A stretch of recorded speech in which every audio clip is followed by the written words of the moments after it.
All right, everyone. Looks like we are good to go. So I am going to go ahead and get us started. Welcome to everyone joining us. Welcome to our program. My name is Jory. I'm an educator with Cape Fear Museum, and I'm excited to present this evening's discussion with members, leaders, and educators from the Waccamaw Siouan Tribe. We will be discussing the Waccamaw Siouan Healing Garden, a tribal community green space that supports and hosts various programs and services. Leading us through this discussion will be our moderator, Ashley Lomboy. Ashley is a member of the Waccamaw Siouan Tribe, the Global Information Security Manager at Corning Optical Fiber and Cable, leader of the Corning Native American Council, member of the Corning Diversity Council, member of YWCA Board of Directors, and U.S. Army veteran. Ashley started the Waccamaw Siouan STEM Studio and is a graduate of the UNC Native Leadership Institute and an advocate for Indigenous rights. Ashley, thanks for joining us, and I'm happy to turn it over to you. Thank you so much, Dory, for having us here today, and thank you for the invitation. I first want to start out by saying thank you to the Cape Fear Museum for inviting us here today to share a little piece of our tribal community to the world. Before I introduce two phenomenal women from our community, I want to first start by sharing a short history about our tribe. The Waccamaw Siouan Tribe is one of the 8 state-recognized tribes in North Carolina. We predominantly live within 2 communities, St. James and Buckhead, within Columbus and Bladen counties. We have about 1,600 tribal members and have occupied these lands for thousands of years, living mostly between the Cape Fear River and our ancestral home of Lake Waccamaw.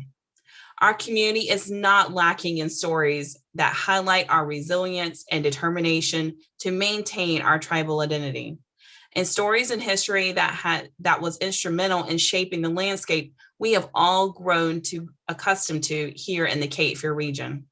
We come from a bloodline of strong advocates for our identity and rights, from access to education, state and county support to turning swamp lands to being livable lands, to fighting for our land rights as it was swallowed up by timber companies.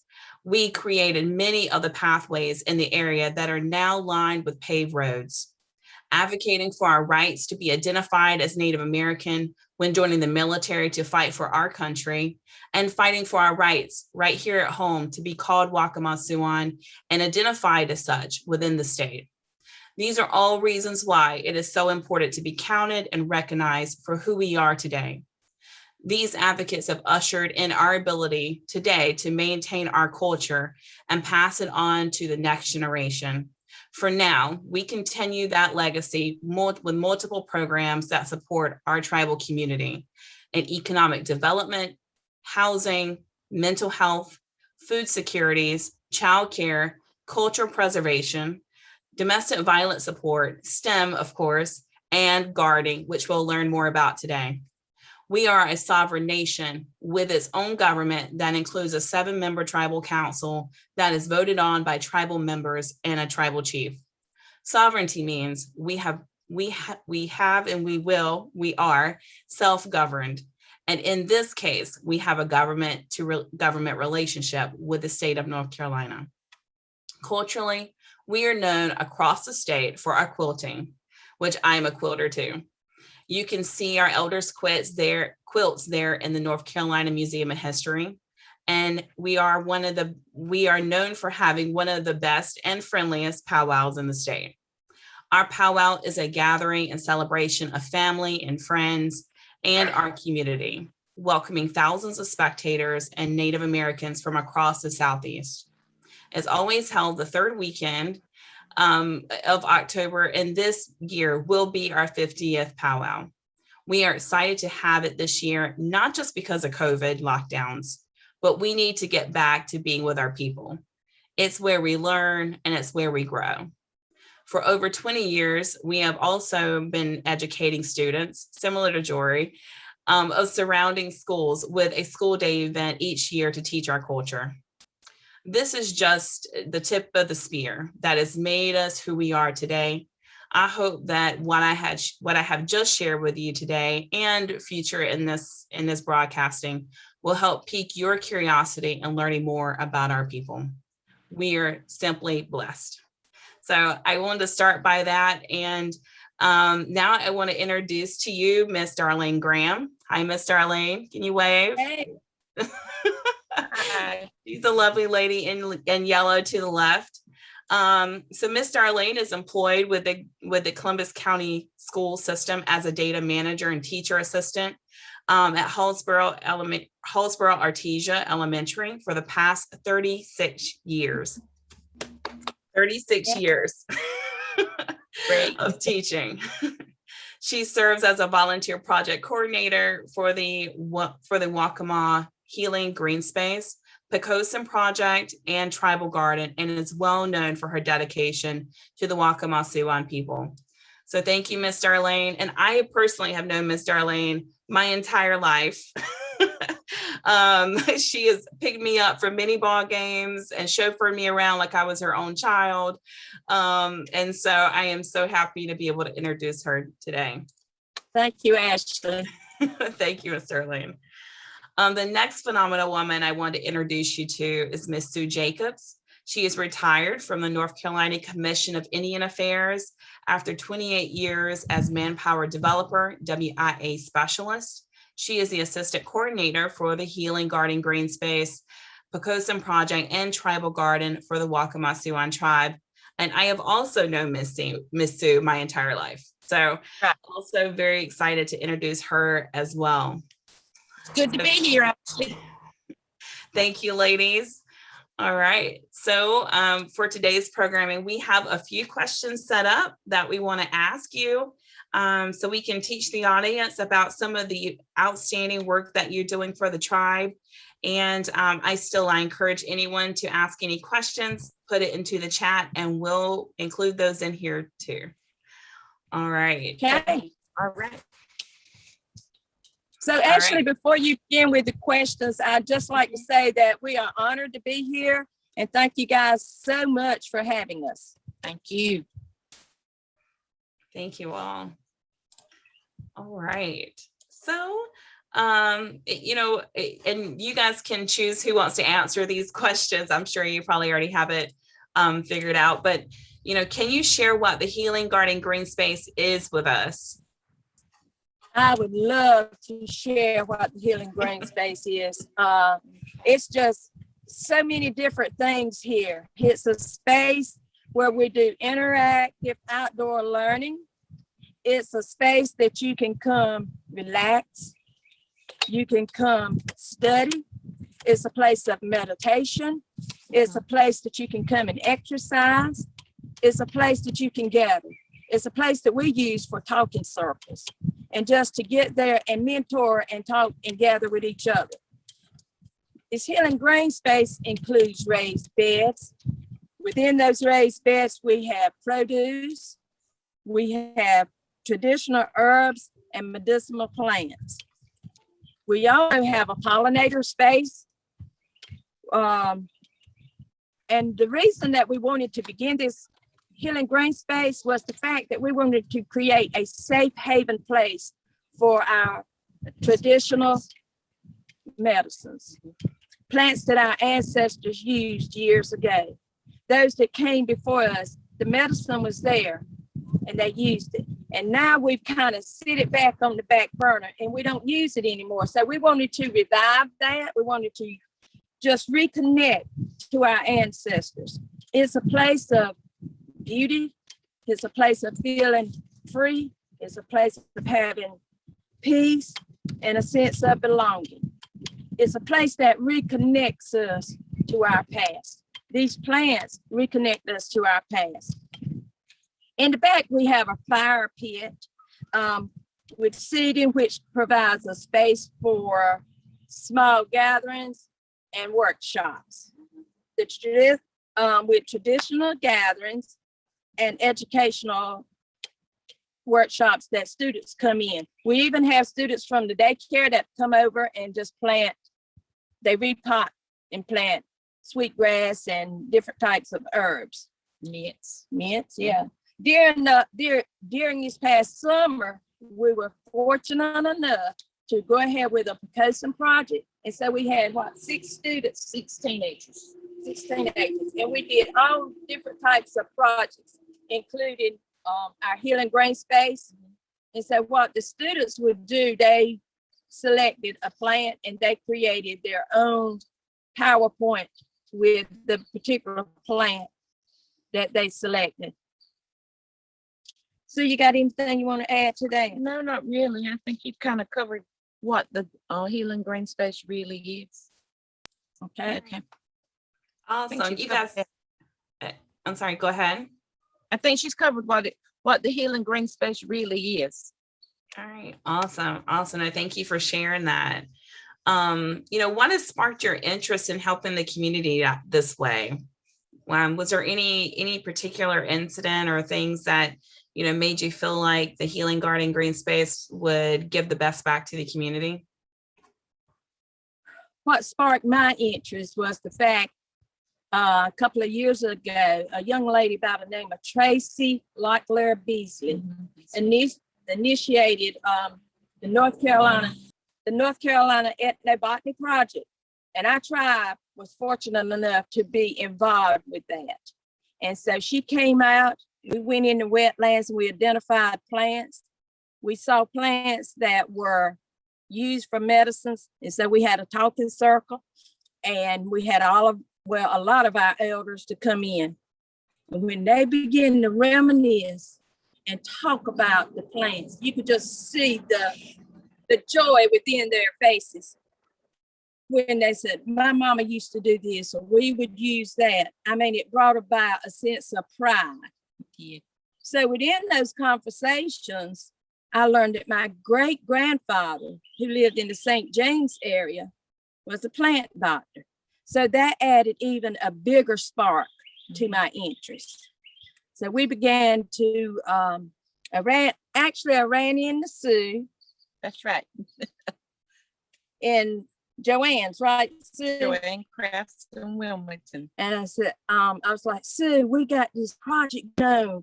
Do you want to be a part of it? And of course I said yes. Sue was having some medical issues and she was thinking, hey, this would be a good thing for me. So she got involved and we just started from there. And we can't stop. It's a calling. It's a calling now. It's a calling. I mean, you cannot unhear it. That's right. When we want to quit, it's like, you cannot. But I'd kind of like to reinforce what Darlene just said about revitalizing. I kind of use the 3 R's, like revitalize, restore, and regenerate. And this actually has caused us to regenerate and spark a lot of interest in the community. We've had a lot of volunteers to come out and share their stories. It brings back old memories and good memories. And what we decided to do was actually do more documentation than what the tribe actually has right now and put this into writing. And Tracy helped us do that a lot when we started actually identifying these plants in the wetlands. And we wanted to just kind of document some of the medicinal medicines and recipes that were used so long ago. Yeah, Okay. that's such an awesome story that you guys just shared. And I feel like I'm a product of that myself. Whenever I started, helping you guys with it, or however, really learning from the healing garden that you have there, I never considered myself as being, I'll say, a green thumb at all. Matter of fact, I think all my plants died that I had.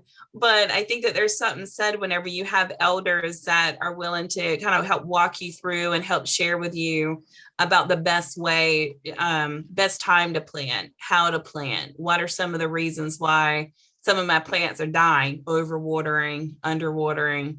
And so I think because of you guys, I'm now in my 4th year, I think, of having a raised bed here, I'll say in Leland.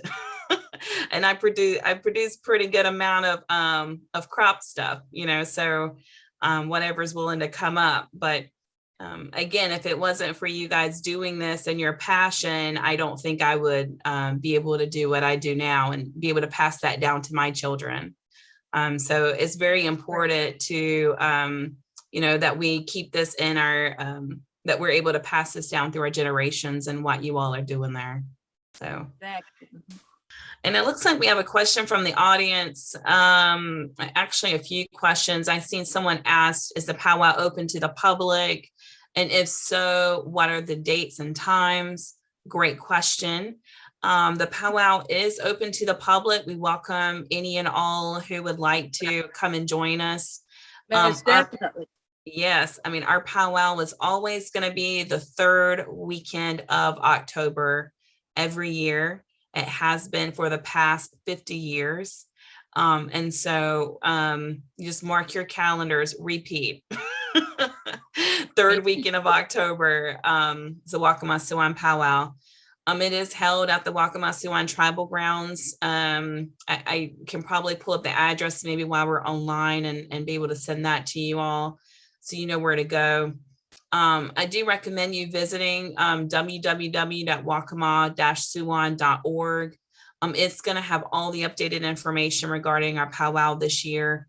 And also it has a link there to learn more about the healing garden as well. So there's another question about where is the healing garden. It's located on the Waccamaw Siouan Tribal Grounds. So you're more than willing to go out there and take a look. I'm sure if you contact Miss Darlene or Miss Sue, they'll kind of give you a tour and give you some information about some of the plants that we have there, and it is open to visit. Okay. So, and we do have on the agenda today, if all goes well, we'll be able to get a live tour of the healing garden. So you'll be able to see some of that later on as well. Okay. All right, awesome. All right, so what has been the impact on the community? The impact has been fabulous. As Sue mentioned earlier, that we have had a lot of volunteers that have come out, and you see, even with yourself, Ashley, it has created an interest within you to start your own produce, growing your own produce or your own gardening at home.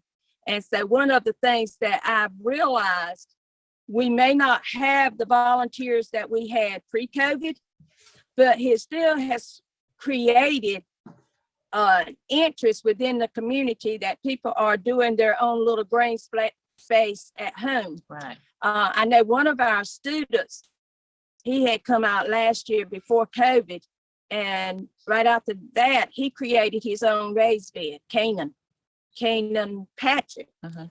I went to his house and he had a garden over there.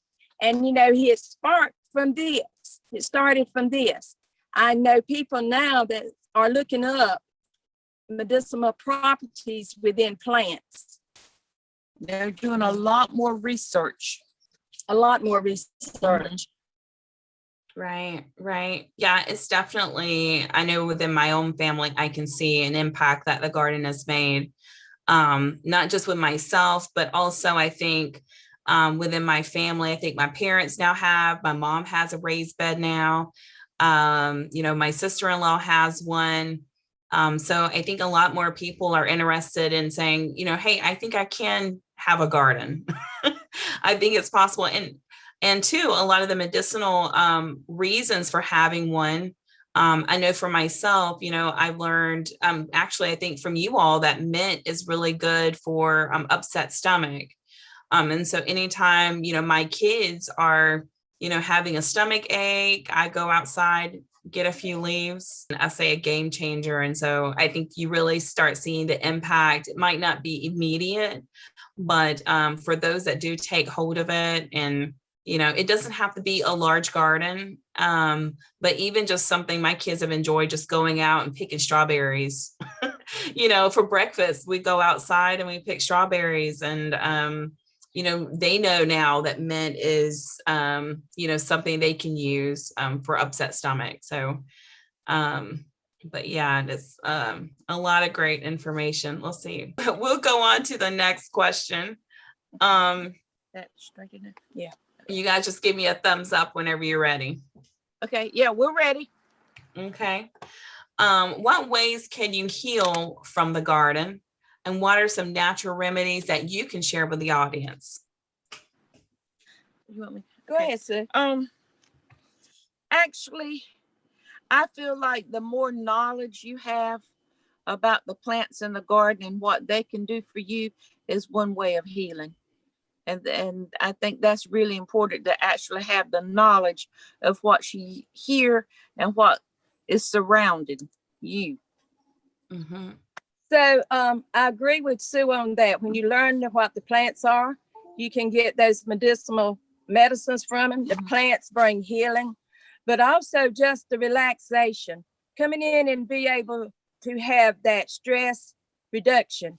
Once you get the inside healed, then the outside heals. So this healing green space brings about a healing for the mind, the soul, and the body.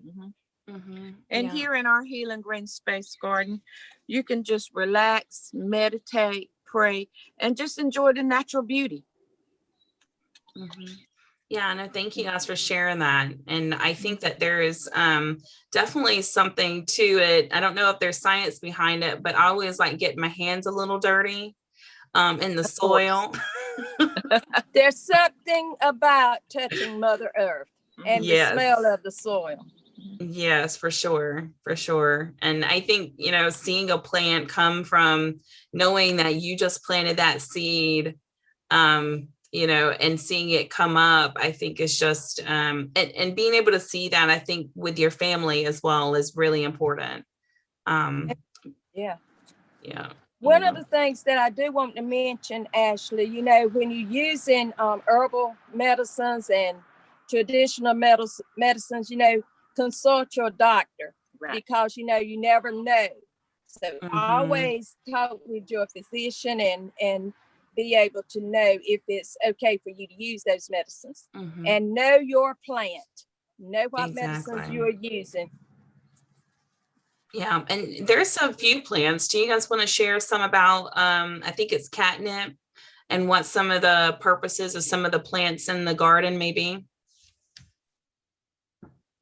Oh, yes. We have catnip. Now, when I was growing up, I don't think catnip is native to our area, but I thought it was, because when I was growing up, catnip was all around my house. And we had cats, so I just thought catnip went with cats when I was younger. So, but anyway, when my mama had a colicky baby, I'm older, so when the baby had a colicky stomach, she'd always make catnip tea. And even to this day, we have folks that go to Aunt Murdy's. You know Aunt Murdy, Ashley. And we always get the catnip from her to make those teas for our babies. So catnip is one. Another one is that I like to talk about, and I'm really familiar with, is mullein.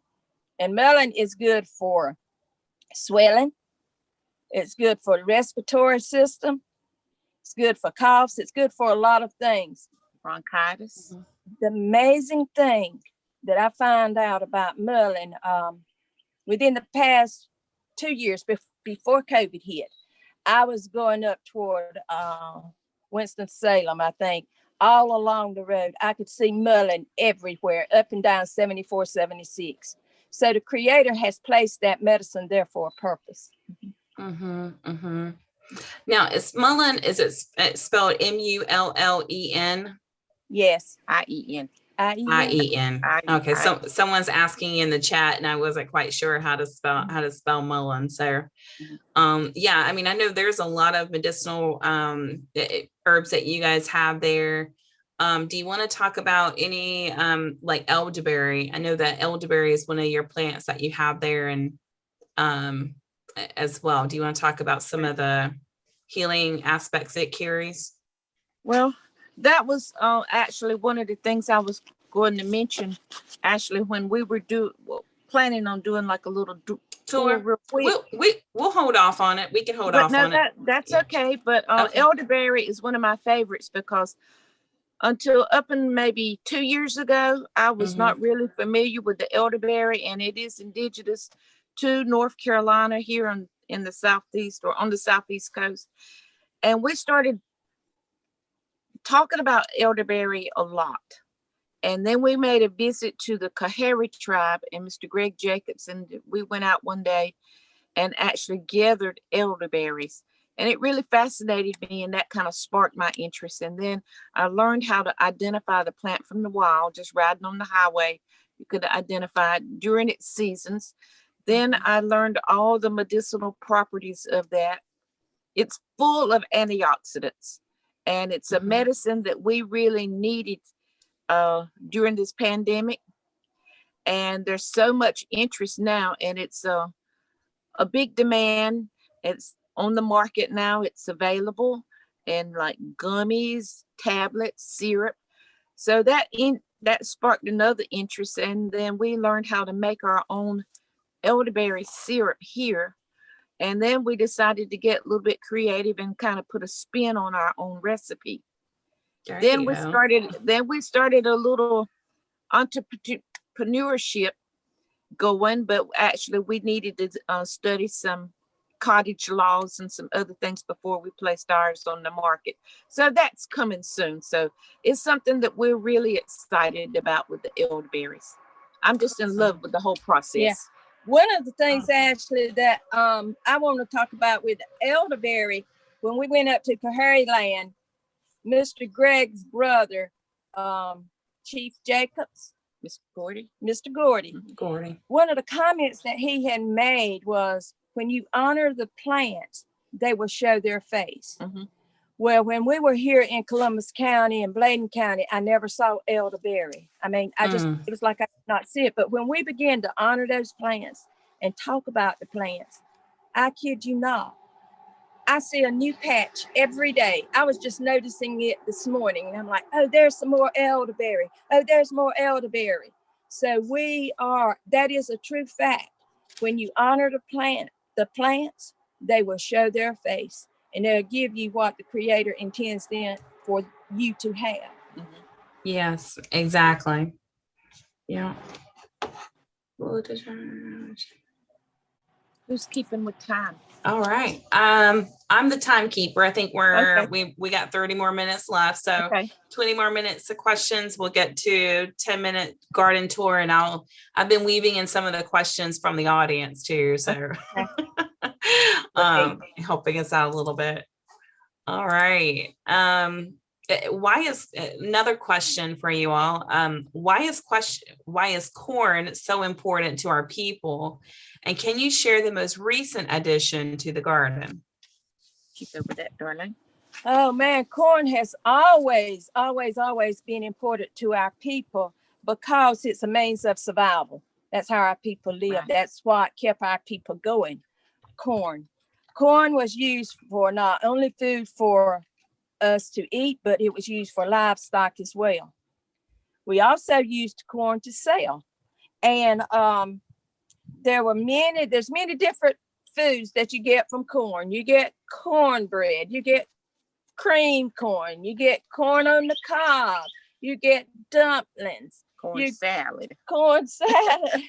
There's all different kinds of dishes that you get from corn, especially now. But corn was definitely a means of survival for our people back in the day, back in the past, and today as well. What about the new edition? I remember growing up as a child, my dad had cornfields, and at the time we didn't have a combine. So we had to break the corn.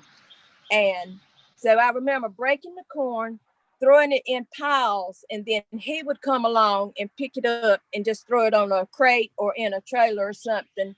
And at that time, I was very young. We had a mule, and he would take the mule and just take the corn to the pack house.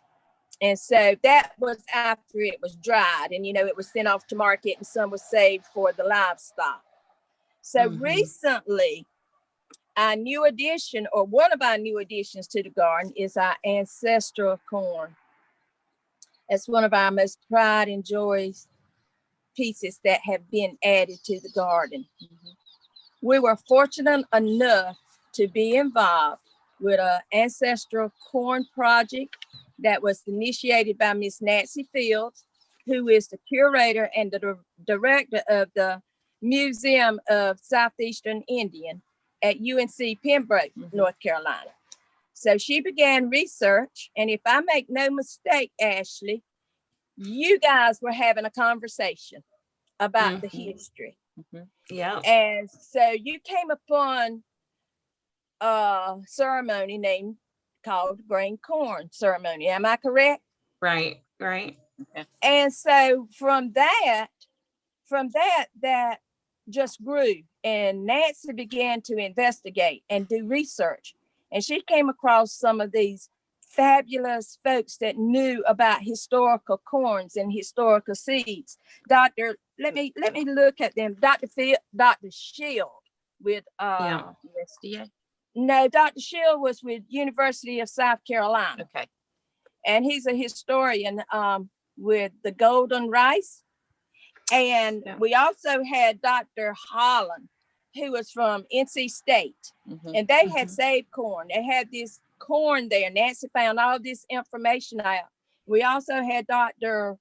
Wilcox, she has worked in Mexico with corn there. And we had another one, Dr. Roberts. So these folks we met at the Cultural Center in Pembroke, and we had a conversation about the corn. And we were gifted with Sea Island corn, which is our ancestral corn. And I'm telling you, when Nancy said, here's your corn, this is your corn, this is the Waccamaw's corn, I felt a sense of connection to those who have gone before us, to our ancestors. And I just can't explain the feeling. My heart sped up and got all kind of, my nose got to burning, and it was all I could do just to hold back the tears of feeling that connection to our past. Yeah. Thank you, Miss Darlene, for sharing that. I think it's just palatable, almost the feeling that you have whenever something, in your blood is being returned and restored back to you. Right. That for so many years, I think this was the first time in almost 500 years, this corn has been planted in the ground, in that region back home where it would belong and back with its people. So I mean, I can only imagine how that felt whenever she put that corn in your hands, and how difficult it is to almost describe what that feeling is like, because, not many people kind of can get that feeling again. Our history and a lot of our culture has been, I'll say, ripped away from us for years, hundreds of years. And so this is like that being repatriated back to our people in this way is just, it's phenomenal. So it really is. And so we brought the corn home, and we got one of our oldest member, who is a farmer, Mr. Wilson Jacobs. He prepared the ground to plant the corn, and we were fortunate enough to have him. And, he said, that's that old timey corn, but, he didn't recognize it, because during that period, corn is a means of survival. So we had to get moved to a faster growing corn than the Sea Island, for survival purposes. And so Janine Williams, it's your Williams. I think so. Janine Williams came, and she made up the rows, put out fertilizer. And so we had tribal members that come in and planted the corn.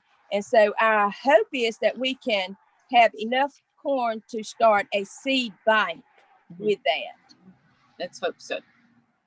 Awesome. Yeah, no, I think that'll be great. And I think even with given that time, like you guys said before, about how many people have started their own gardens, that, this can continue on. So that's really great to hear. And we were able to share some of the seed with some of our folks here in the community, and their corn has come up. But now it has taken a lot longer for the Sea Island corn to come up than it did other corn that I saw growing in the area. And we've had a really dry spell right now for the last month or so. It's been awfully dry. Yeah, it's only rained like one good time since we planted. And Yeah. so my husband, Mike, has been coming out watering it. Oh, awesome. Yeah. And that's sea island corn. And correct me if I'm wrong, ladies, but that corn grows a lot differently than most corn that we're used to here in the region, where it's almost like a tumbleweed, where it has the ability of laying over and then it will come back up. It doesn't have very solid, strong stalks of corn. And that's mostly because it's been trained to grow by the water and by the beach, to those strong winds from the beach being able to come in. So Right. yeah, there's a lot there, and I know we're just touching the surface. So Oh yes, that's right. We're definitely gonna see. all right, well, I'm gonna move on to the next question. We have about 20 more minutes, and we have 23 people online right now. So thank you all for staying on with us. And the next question we have is, how is the garden funded and who helps maintain the garden? I mean, gardening's not easy. It's a lot of work when you have a lot of space. They're wondering, how do you fund it and how do you keep it? So to begin with, as we said, we started a garden a couple of years ago, maybe 2 years ago. It's been about 2 years. About 2 years ago, which sparked our interest from off of a grant that Tracy had done. And so we wrote this grant with Resourceful Communities, and it's a great organization. They help us with technical support. They help us with all kinds of writing grants and things of that nature. So we are funded through Resourceful Communities. We're funded through the Louise Oroville Burbick Foundation, which is administered by the North Carolina Communities Foundation. And we're also funded by UNC Chapel Hill American Indian Center. They've always been great supporters of anything that we attempt to do or that we do, and they help us, become successful in our endeavors. Awesome. Now, Who helps us with the garden? Who Who helps us maintain? We depend on volunteers to help us with the garden. And I am just so thankful that whenever we inform anybody that we need help, they come. So that's just absolutely wonderful. But it is actually maintained mostly by volunteers. Yeah. And one of your volunteers just chimed in. Miss Jean Brown said, not Yes. easy, but fun and relaxing. Oh, yes. I wanted to mention Miss Jane Brown because we have an exceptional group that come. That's Miss Jane Brown and Miss Linda Huber. And so those ladies are Miss Sue's sisters. So we have 3 sisters. Oh, yeah. In the 3 Sisters Garden. Yeah. So yeah, we have 3 sisters. So we're really proud they're here. Miss Jane Brown has a bed that she takes care of, and that's her pollinator space, right, Sue? Pollinator garden. And then Miss Linda has a space that she takes care of, and that's plants that are mentioned in the Bible. And so she's done research on those plants, and we'll share those with you in a few minutes. Okay, awesome. Yeah, and I have, we'll kind of move on to the next question. I've got a few comments in here. I'm gonna kind of go back to and see if we can weave in. Okay. So we'll talk about 5 more minutes of questions. So if you have any questions, go ahead and put them in the chat. One question I want to go back to is, what plants and herbs are used for women specifically? For women specifically. Yarrow is a good plant that's used for women. We do have some yarrow here, and there was one that I was reading up on, and we're still in the process of learning ourselves, but mullein as well. Mullein is good for the swelling, swelling in the ankles and the feet. We do not have any ginger planted as of yet, but ginger is a fantastic plant for making tea for monthly cycles. And that works great with women. And I think yarrow does too. Okay, ladies. All right, and someone asked, how can you sign up to volunteer? Just give us a call. Yeah, give us a call or call the tribal office. And we definitely would love to have any volunteers, and all volunteers. We welcome volunteers. That's right. All right, and I'm just putting in a few resources here on the panel list, or on the chat. Someone asked, how can you donate? You can do that via PayPal. There's a link on there on the Waccamaw-Siouan.org website. Just make sure you add in there a comment that it's for the Healing Garden Green Space. You can donate that way. Also, if you want to volunteer, you can go to the .org site as well. There's a link there, or actually in the contact information has the number for the tribal office. You can contact them regarding volunteering as well. So, and I think Christy asked, how do you spell that? So, Christy, are you referring to Mullen? I'm not sure. Maybe if you can come back in the chat for a little bit and just let me know what exactly it is we're asking about spelling. Okay. Oh, the Java. How do you spell? Yarrow. Yarrow. Yarrow. Got it. Yarrow. Got it. Right. Yarrow. All right, ladies. So we have about 12 more minutes. Let me go ahead and ask you one of the last questions, or I think we've already kind of hit on this. Who can visit the Healing Garden? Anyone can join. Anyone can come out and visit. Right. You can go to, I'm sorry, Miss Darlene, you're going to say something? I do want to say something about that.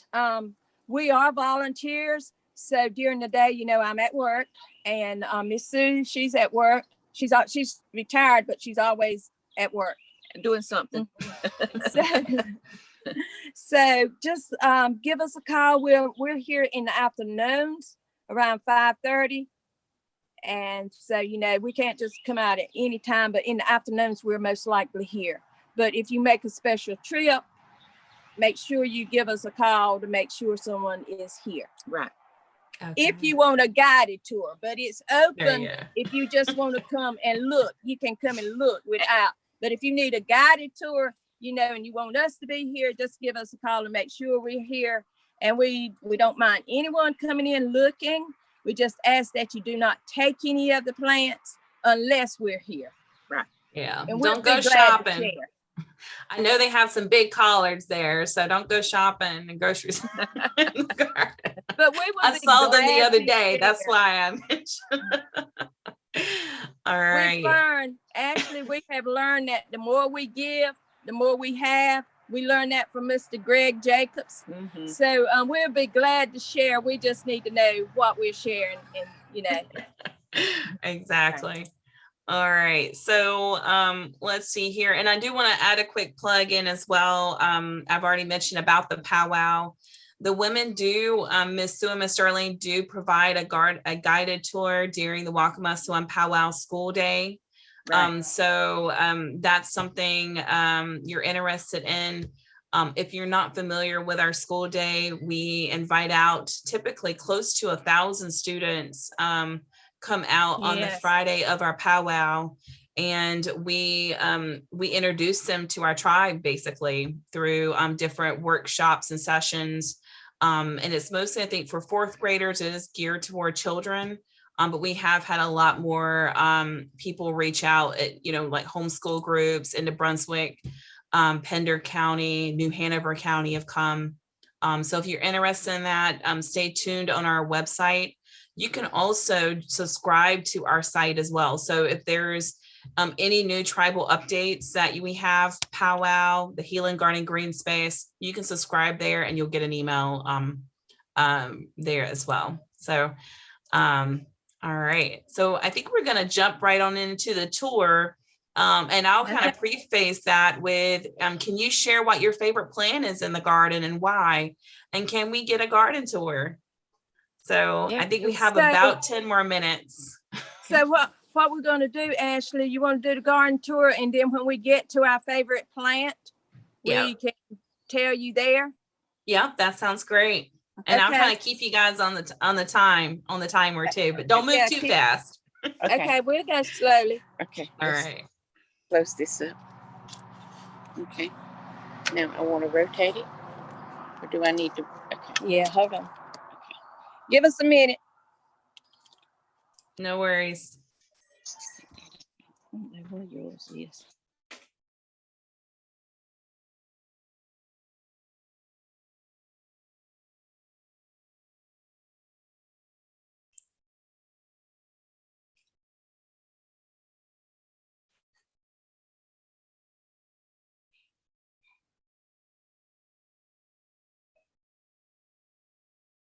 All right. We see you guys going. We don't hear much. I think you're on mute, but that might be on purpose. Here we're going to unmute. All right. Now can you hear me? Yes, ma'am. I'm going to move forward. And what we'll do real quick, I'm kind of following Darlene. Sun is awfully bright out here, but that's okay. Okay, and I'm going to get the sun behind me. One of the first beds you walk into is what we call our biblical garden. It is actually the caretaker of this garden is my sister Linda Huber.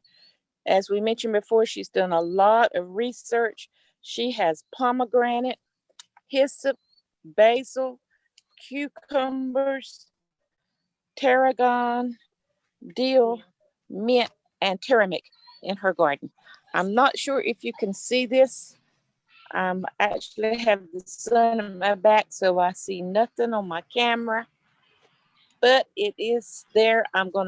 We also have a Right here, wax myrtle. Wax myrtle. So wax myrtles, you'll find these wax myrtles growing out in the wild, but they make beautiful shrubbery, and they're used for mosquito repellent. And soap. A cedar. Cedar's also mentioned in the Bible. Then over here, can you back it up a little bit, Sue? Okay. We have our cross that was made by wood splitters. That's Nancy and Eddie Dudney. They made all of our benches that are in here and our trellises. But healing for us begins at the foot of the cross. Right. And so what is a healing garden without the cross? Over here, we have, these are seeds that we are saving. These seeds here are actually passed down from Miss Geneva Jacobs Young. So these seeds, we want to keep these seeds in our food bank. These are collards. We also have a very young fig tree, and figs are also mentioned in the Bible. Here we have the pollinator garden. This is just one. It is maintained by Jean Brown, and actually it is a pollinator and medicinal garden. This is the yarrow right here. This is the yarrow. It does come in different colors. She has butterfly bush, rose bush, lavender, daisies, let's see, and marigolds. And this pollinator Miss garden. Sue? Yes. Someone asked, how do you make the mullein to turn into your tea? Oh, you boil the leaves. And I'll show you well, this is this is our other pollinator garden. And it has purple fennel and zinnias and carnations right now. So over here, Nancy and Eddie Dudley made this trellis from local cedar. Okay. And as you can see, they have the healing garden on it. Okay. And now I'll focus over to mullein and show you one of our larger mullein plants. Then we'll backtrack and go back to the sweetgrass. But this is a mullein. Darlene, you said there's 2 years of growth? Mullein is a 2-year plant. It's biannual. So this is the second year. As you can see right here, it's getting ready to flower. So this is the second year for this plant. So then you will have the seed. It will reseed. The flowers can actually be used to make an eardrop. You boil the flower and it can be used for earaches. And actually the leaf is very soft. And something we did not mention, this is our Native American traditional toilet tissue. So when everybody was looking for toilet tissue, There, as long as you have mullein, you have no worries. no worries. This is our mint garden. We do have quite a few varieties of mint. Our Aaron Mitchell, who was one of our summer workers, his project was mint, and he discovered there's 600. around 600 varieties of mint. So we probably have at least 10 here. This is our sweetgrass bed. Over here, Ashley, I want to tell you about my favorite plant. All of the plants are my favorite plants, but however, I am impressed. I am impressed with our sweetgrass. And for those of you that don't know, Ashley does have a green thumb. Do you see this little plug right here? Ashley and her son planted about that much of sweetgrass. What, a year and a half ago, Ashley? Yeah, about a year and a half ago. And now we have all of this. We have all of this. So she does have a green thumb. We've already harvested this sweetgrass last year. The students cut it and we braided smudges or made bracelets or decoration. Normally you would want to burn this to bring in the sweet spirits, the positive energy, but we didn't want to burn it. So we just wanted to use it. Right here is our mullein bed, and we just transplanted. In this bed, we also have poke root.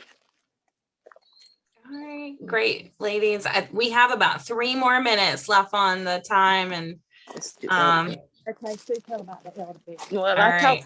I talked about elderberries once before, but this is one of the bushes that we actually transplanted when in the spring of last year, Darlene. We're gonna move right quickly to the corn so you can see it. Okay, this is elderberry and it is flowering. I'm so Nice. excited. And actually we're walking on our way to the Three Sisters garden. And actually we did plant some Sea Island corn in this garden. And we'll use it as a teaching tool. Also, this is our fire pit. And we're ready to do some storytelling. Afternoons right now makes a wonderful time to come outside and do a lot of talking. Okay. Yes, So it is. Ashley, here is our Sea Island corn. Oh, nice. Yes, and as you can see, it's coming up really slow. It's not coming up at the same time. We had some bigger stalks, and then we have smaller stalks. So we think it was due to the lack of rain that it's not come up all at one time, but I am just impressed. We'll use this, like Sue said, Three Sisters garden. With the Three Sisters garden, we have the butter bean, the squash, and the corn. And each one of these seeds, each one of these plants has a significant purpose. It's called companion planting. The corn will hold the bean up and the squash will keep it shaded. So the beans also add nitrogen. So his companion planting and getting along with each other. So we use that during our school day as one of our workshops. All right. Awesome. Thank you, ladies, so much. I really appreciated the walkthrough, and I know the audience has as well. I think Jory has a few more things to wrap us up. Ladies, do you guys want to say any last words? Well, thank you, Ashley. It's been an honor. We appreciate the invitation. Yes, most definitely. Awesome. Thank you, guys. And then I'll turn it over to Jory. Jory? Okay. Thank you, Ashley. Thank you, Miss Sue and Miss Darlene. I really enjoyed this presentation, and Cape Fear Museum is so appreciative of this collaboration and your time. And I'm actually going to go ahead and share my screen. Just to let folks know, as Ashley said a few times throughout, you can go to the Waccamaw Siouan website. Let me share this here. And that is waccamaw-siouan.org. You're going to find so much information there, everything that was being put into the chat. You can find most of that. You can find contact information, news and updates, learn more about their programming. They have an overview of their travel history and some of their traditions. I also want to reiterate what Miss Darlene and Miss Sue shared about the garden funding and some of the programming. That is through the Louise Oriole Burovich Endowment Fund, which is administered by the North Carolina Community Foundation, Resourceful Communities, and UNC American Indian Center. I also want to share with folks a couple of updates about the museum. We will be getting a new traveling exhibit this summer in June. It is called Team Up, and it talks about the science of sports. You can stop by and visit us and test out your own athletic abilities. And we will have a program accompanying that, Los Jets, A Home on the Field, which talks about a little bit of regional history with a high school soccer team that really defied a lot of odds. And we're super excited to bring that programming to you and the upcoming exhibit. Also, right now, we have our H2O exhibit up. We would love for you to stop by and check that out. That'll be up for the rest of the year and a good bit. So please make sure to stop by the museum. Thank you, everyone, for joining us. Thank you again, Ashley. Thank you, Miss Sue. Thank you, Miss Jacobs. Everyone have a good night. You too. Bye-bye. Thank you. Bye-bye. Bye.